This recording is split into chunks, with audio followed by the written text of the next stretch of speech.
বিসমিল্লাহির রহমানির রহিম। হে সমস্ত জগতবাসী, আজ আমি আপনাদের সামনে যে আলোচনাটি নিয়ে আসলাম সেই আলোচনাটি হলো সূরা হুমাজা।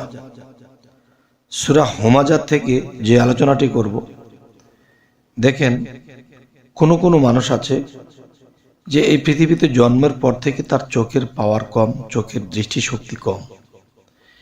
তাহলে বাকিটা জীবন কি করে চলবে?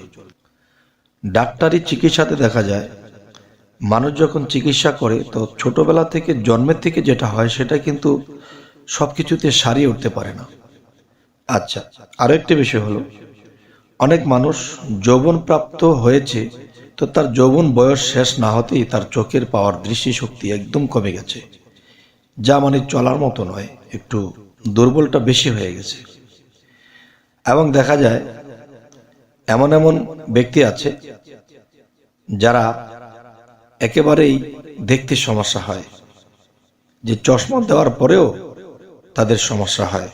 এখন কথা হলো, সেই ব্যক্তিদের জন্য ডাক্তার মেডিকেল চিকিৎসায় অনেক ভিটামিন প্রয়োগ করার পরেও এই ব্যক্তিটি চোখের পাওয়ার নিয়ে খুব দুশ্চিন্তায় আছে। দেখা গেছে আমার চোখের পাওয়ার যদি মোটামুটি থাকে ভালো, তাহলে আমি চশমা পাওয়ার দিয়ে আমি দেখতে পারবো, চলতে পারবো। কিন্তু চোখ যদি ডিস্টার্ব থাকে এবং চোখের পাওয়ার যদি অতিরিক্ত খারাপ থাকে, তখন কিন্তু সেই চশমাতেও তার ডিস্টার্বটা শেষ হচ্ছে না, যাচ্ছে না। তো এখন আল্লাহ কিন্তু আমাদের এই সুযোগ সুবিধাগুলো রেখেছেন।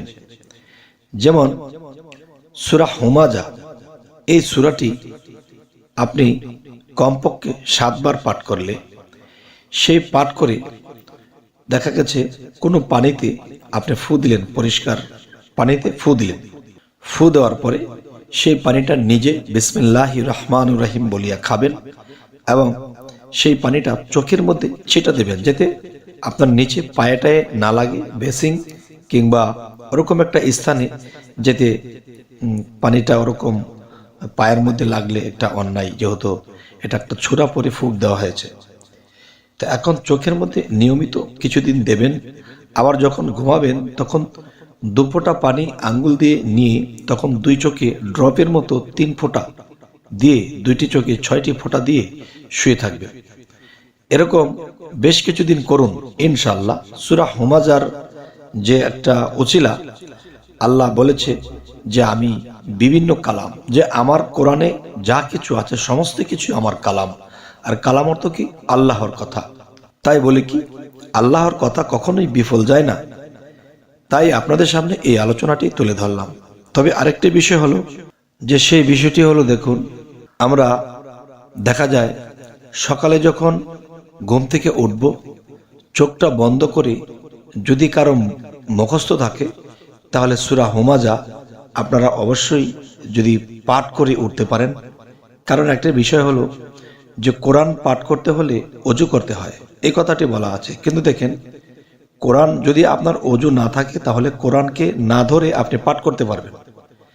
তাহলে যদি ওযু না থাকে, তাহলে আপনি কোরআনটাকে না ধরে পাঠ করতে যদি পারেন, তাহলে না দেখিয়া যদি পড়তে পারেন কেউ, তাহলে সকালে ঘুম থেকে ওঠার আগে এই সূরাটি পাঠ করবেন। পাঠ করার পরে তখন নিজে হাতে ফুঁক দিয়ে নিজের চোখে ডলে দিবেন।